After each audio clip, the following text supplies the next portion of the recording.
নমস্কার বন্ধুরা, লাকি কিচেনে আপনাদের সবাইকে স্বাগত জানাই। তো এখন আমি এসেছি আপনাদের সামনে একটা রেসিপি নিয়ে। রেসিপিটা হলো, আমি এই কুমড়ো পাতার রেসিপি আপনাদের দেখাবো।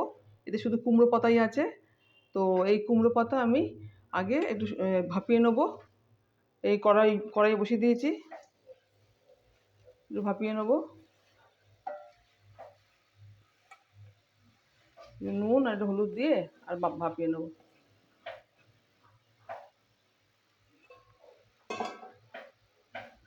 দিয়ে দেবো একটু নুন,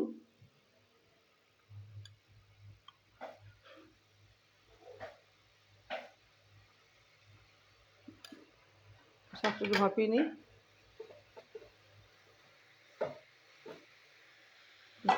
সিদ্ধ হোক।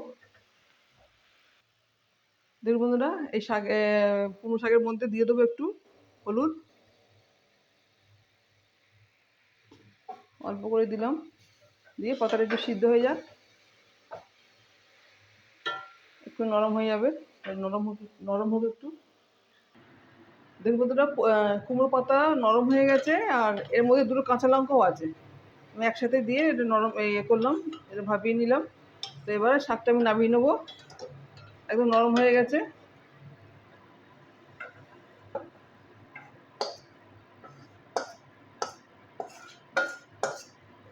তো এবার আমি সরষের তেল দিয়ে দেবো।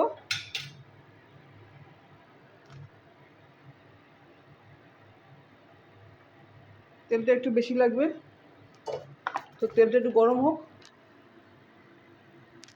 দেখুন বন্ধুরা, তেল গরম হয়ে গেছে, আমি দিয়ে দেবো দুটো শুকনো লঙ্কার ফোড়ন, দেবো সর্ষের ফোড়ন,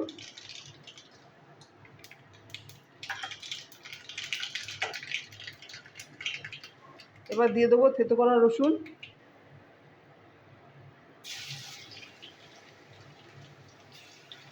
7-8 কোয়া রসুন আছে।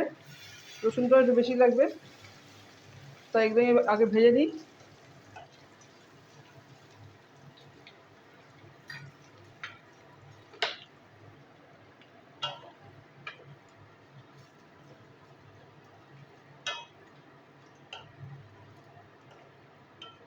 দেখুন বন্ধুরা, রসুনের কালার চেঞ্জ হয়ে গেছে। এবার দিয়ে দেবো পেঁয়াজের কুচি। তো পেঁয়াজটা আমি একটু ভেজে নিই, বন্ধুরা দেখুন পেঁয়াজ ভাজা হয়ে গেছে। আমি দিয়ে দেবো এবার শাকটা দিয়ে দেবো।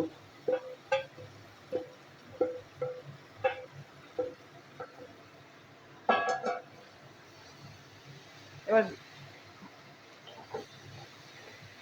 এই মশলার মধ্যে শাকটা একটু নাড়াচাড়া করবো, পাতাগুলো নাড়াচাড়া আমি করি। দেখুন বন্ধুরা, সামান্য নুন দিয়ে দেবো। শাকটা নরম করার সময়, ভাপানোর সময় নুন দিয়েছিলাম, তো এখন একটু আরেকটু নুন দিয়ে দিলাম।